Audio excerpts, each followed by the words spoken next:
gaining. Have quite a few more boards to put on the top there, and then I can start putting some metal on. And I'm going to start cutting the rafter tails for here. Amy's been painting the porch, looking really good. There's a lot of porch here.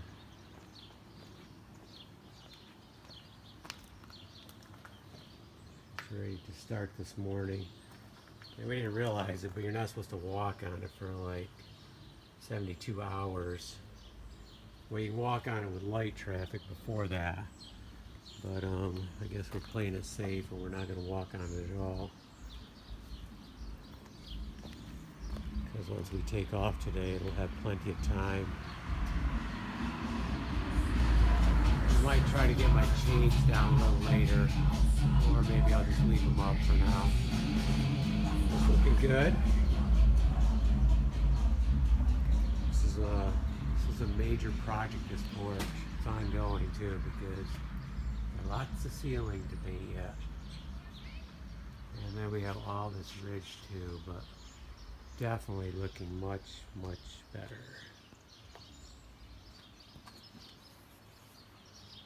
Okay, let's get back at the roof eaves extension.